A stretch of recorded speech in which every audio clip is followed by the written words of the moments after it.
వార్తలు సమర్పిస్తున్న వారు Shri Raghavendra hospital, doctor S Madhusudan Rao MBBS Osmania, FCGP, PGCC, chest disease, Delhi municipal complex ఎదురుగా, మెదక్.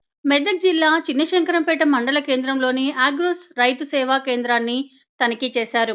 పలు రికార్డులను తనిఖీ చేసి ఈ పాస్ మిషన్ను పరిశీలించారు. అనంతరం ఆయన మాట్లాడుతూ ప్రతి వారం ఎరువుల దుకాణాలను తనిఖీ చేయడం జరుగుతుందని, రైతులు ఎరువుల కొనుగోలు చేసే సమయంలో ఆధార్ కార్డు ద్వారా ఈ పాస్ మిషన్ ద్వారానే కొనుగోలు చేయాలని పేర్కొన్నారు. ఎవరికైనా నకిలీ ఎరువులు, విత్తనాలు అమ్మితే వారిపై కఠిన చర్యలు తప్పవని తెలిపారు.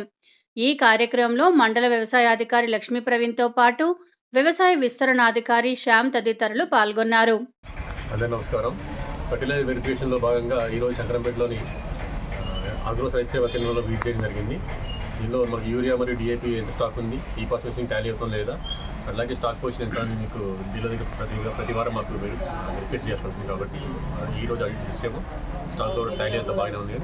అయితే కంపల్సరీగా ఆగ్రోస్ కానీ ఏదైనా సరే గవర్నమెంట్ ఏజెన్సీస్ కంపల్సరీగా 10 టన్నులు తక్కువ కాకుండా యూరియాని స్టాక్ చేసుకోవాల్సిందిగా మన పైన ఆదేశం ఉంది. కాబట్టి ప్రతి ఒక్క డీలర్ ఖచ్చితంగా వాళ్ళ దగ్గర 10 మెట్రిక్ టన్నుల యూరియాని ఈ సీజన్ మొత్తం ప్రతిసారి తగ్గకుండా మెయింటైన్ చేసుకుంటున్నాం.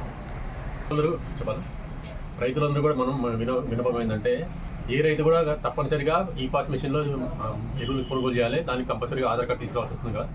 సో ఆధార్ కార్డు తీసుకురాకుండా ఎరువులు కొనుగోలు చేసినంత మాత్రాన తర్వాత మళ్ళీ వెరిఫికేషన్ వస్తుంది, బిజినెస్ ఎంక్వైరీ ఉంటుంది. కాబట్టి రైతులందరూ కంపల్సరీగా ఈ ఆధార్ కార్డు తీసుకొని ఈ పాస్ మిషన్లో మీకు రైతులు ఎరువులు కొనుగోలు చేస్తేనే అది కరెక్ట్ టాలీ అవుతుంది. కాబట్టి రైతులందరూ దయచేసి గమనించాలని కోరుతున్నాను.